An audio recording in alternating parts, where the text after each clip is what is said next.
মোনায়েম খান মারা গেছে, আল্লাহ তার কবরকে জান্নাতের টুকরো বানিয়ে। তার জীবনী লিখছে, বাংলাদেশের প্রথম সারির প্রথম শ্রেণীর প্রথম বড় লোক, তার জীবনী লিখছে উনি 25 টাকা নিয়ে ঢাকা গেছে। কত নিয়ে? 25 টাকা নিয়ে ঢাকা গেছে।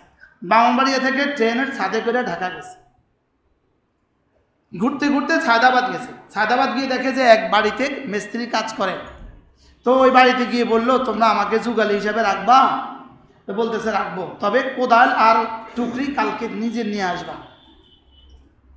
কি বলছে বলেন? কোদাল আর টুকরি নিজে নিয়ে আসবে। তো কোদাল আর টুকরি নিজে নিয়ে গেছে, ওই 25 টাকা থেকে ভাগ করে এই জিন্দেগি শুরু হয়ে গেছে। ঈদের দিন, রমজান ঈদের দিন, ঢাকার এক ব্যবসায়ী গাজীপুরে, ইনি আমার জন্য খানা দিছেন। একটু পোলাও দিছেন, মুরগি দিছেন। তো এটা দিতে গিয়া কোনোভাবে দিতে পারছিলেন না, বক্স দেয় না, পলিথিনে করে দিছে। আর তাও আরো এক পলিথিনে পোলাওর মধ্যে মুরগি ঢাইলা দিছে। তো যাক, ঈদের জোহরের নামাজের পরে ঠান্ডাও হয়ে গেছে, এটা আমার কাছে পুজার পরে আমরা তো খুশি খুশি ঢালছি, আজকে ঈদের দিন, কোনো আলাদা আল্লাহর বান্দা দিছে, কে দিছে তো জানি না। পরে দেখি পোলাওর ভিতরে কাগজের মধ্যে একটা ছোট্ট নাম লেখা, গাজীপুর তোফায়েল ভাই। এবার তখন খুশিটা কেমন লাগছে যে একটু পোলাও আমরা জীবনে খাই না, বুঝেন না, এটা মুরগি আমরা জীবনে খাই না, লেকিন ওই সময়টা খুশিটা কেমন লাগছে, দোয়াটা কেমন লাগছে।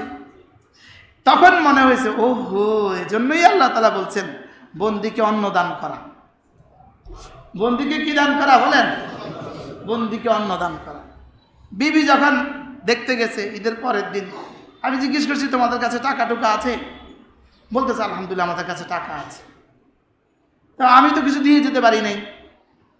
তো ও যখন বলছে টাকা আছে, এই কথা বলছি, আর আমার কাছে খুশি লাগছে, নিশ্চয়ই দোস্তাবাব দিছে, দেখতে গেছে তো টাকা দিছে।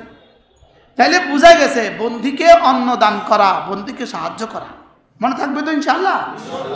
বলেন ইয়েতিমকে, বলেন দুস্থকে, অনাথকে, অসহায়কে, নিকটতম হোক দূর হোক, সাহায্য করা। আপনি দোকানে বসা আছেন, যখনই কোনো গরিব মানুষ হাত পাতে, সুযোগ থাকলে তার হাতে একটু তুলে দিবেন। বলেন না ইনশাআল্লাহ? সুযোগ থাকলে একটু কি তুলে দিবেন। ওর হাতে দেওয়ার আগে আল্লাহর হাতে পড়ে, ওর হাতে দেওয়ার আগে আল্লাহর হাতে পড়ে। কখনোই ভ্রু কুঞ্চিত করবেন না, কখনোই বিরক্ত হবেন না। বলেন কি বলছি বলেন? কখনোই বিরক্ত বোধ হবেন না। একজনকে দেওয়ার 1 মিনিটের মধ্যে আরেকজন আসছে, এই দ্বিতীয়জন কিন্তু আপনার জন্য পরীক্ষা। 2 জনকে দিয়েছেন, 3 মিনিটের মধ্যে আরেকজন ঢুকছে, এটা কিন্তু আগে থেকে আরো বড় পরীক্ষা। রব যেন বলেন কাস্টমার ঢুকলে তো তুমি নারাজ হতে না, আমি ঢুকছি আর নারাজ হলে কেন? বুঝেন নাই কথা? হ্যাঁ, তুমি যখন কাস্টমার ঢুকছে তখন তো তুমি নারাজ হও না, একজনের পরে আরেকজন এসে গেছে, আপনি বিরক্ত না? খুব বিরক্ত। হ্যাঁ, বিরক্ত না খুশি? আপনারা সব ব্যবসায়ীরা বসে আছেন, বিরক্ত না খুশি? তো এটা যদি খুশি হন, এখানেও খুশি হওয়া উচিত। আর এটা পরীক্ষা, সরাসরি পরীক্ষা। দেখিও বিরক্ত হয় কিনা, দেখিও কি হয় কিনা। তারপর ওই কিচ্ছা তো আপনারা জানেন, অন্ধ, কুষ্ঠ, আর কি বোবা, অধিক, 3 জনকে আল্লাহ পরীক্ষা নিয়েছে।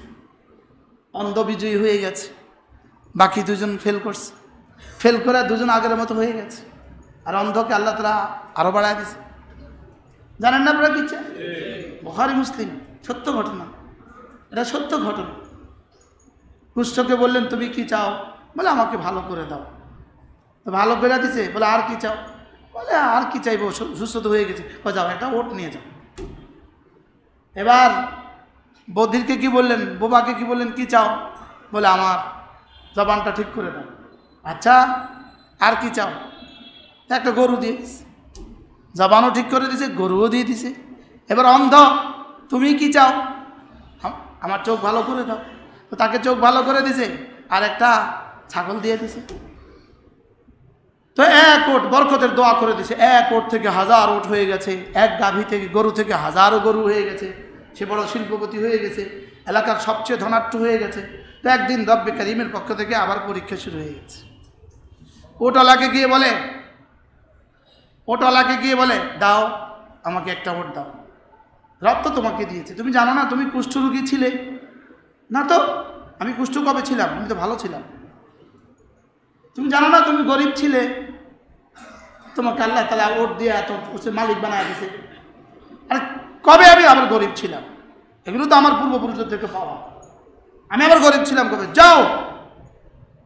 এবার গাভীওয়ালা একই আচরণ। এবার ছাগলওয়ালা বলল তো বাস, তো বরকতের দোয়া করছে, এবার বেবরকতের বদদোয়া করে দিছে।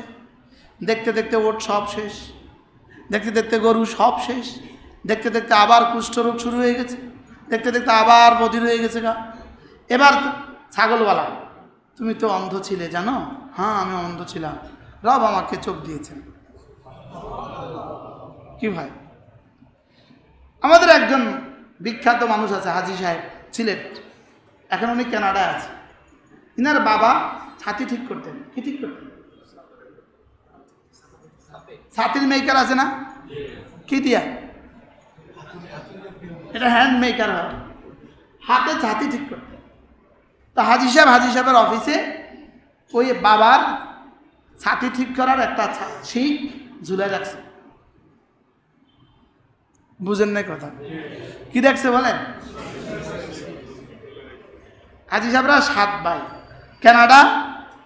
কানাডা আর কি কোথায়, আমেরিকা, লন্ডন ভাগ করা।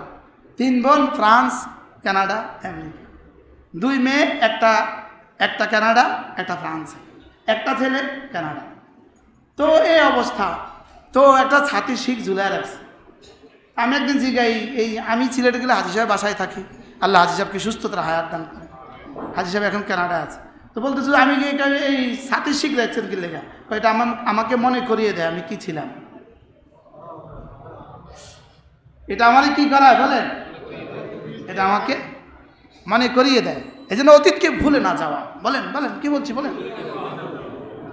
অতীত মাঝে মাঝে বললে ভালো, অতীত মাঝে মাঝে বললে অতীত মাঝে মানুষকে মনে করিয়ে দেয়। আমি যে ঢাকা জুমা পড়াই, করোড়পতি, তো শত শত করোড়পতি, সব বাড়িওয়ালা, 10 তলা 7 তলা বাড়িওয়ালা।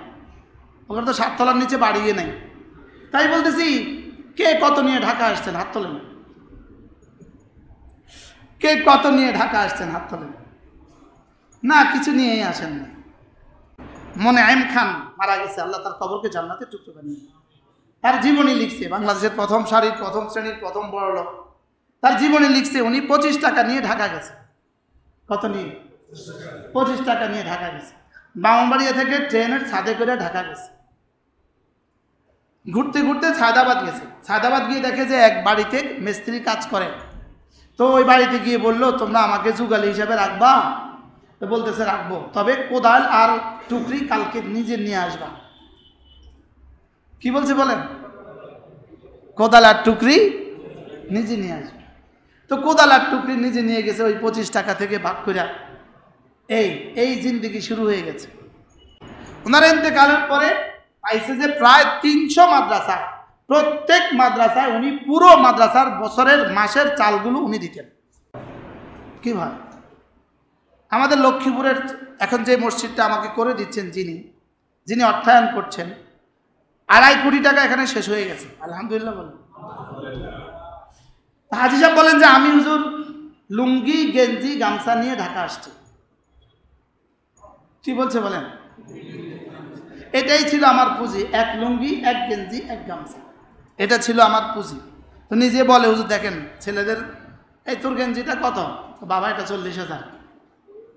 তোর মোবাইলের এই প্যাকেটটা কত রে? বাবা এটা 60,000। কি ভাই, বাসার দরজা লাগাইছে, তো দরজা দুনিয়ার যে কোনো প্রান্ত থেকে দরজা খুলতে পারে, বন্ধ করতে পারে।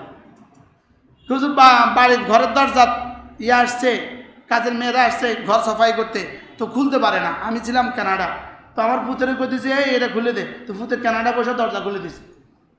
আমি তো জানি না কানাডা বসে দরজা খোলা যায়। বারহাল তো বলতেছে আমি এটা নিয়ে আসছিলাম ঢাকা। এজন্য এতিমকে সাহায্য করা। বলেন বলেন বলেন বলেন। মাঝে মাঝে কোনো এতিমখানায় চলে যাবেন, কোনো মাদ্রাসায় চলে যাবেন, এতিম বাচ্চাদেরকে ডেকে ডেকে ওদের মাথায় হাত বুলিয়ে দিবেন। আমিও এক এতিম, দূরে এতিম, মাও নাই বাবাও নাই। জীবনে এই কথা কল্পনা করতেও কষ্ট হইতো যে আব্বা নাই, কথা বলবো কেন। আমার আব্বা আপনাদের প্রিয় মানুষ ছিলেন। এই মসজিদে আব্বা জুমা পড়াইছে 35 বছর।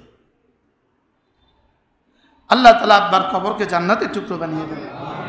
এতিমের মাথায় হাত বুলাবেন। বলেন বলেন বলেন বলেন বলেন বলেন বলেন। এতিমের মাথায় কি বুলাবেন? এতিমের মাথায় হাত বুলাবেন। বিধবাকে সাহায্য করবেন, বিধবাকে সাহায্য করবেন। এই সব হলো আকাবা। এসব কি বলেন? আকাবা।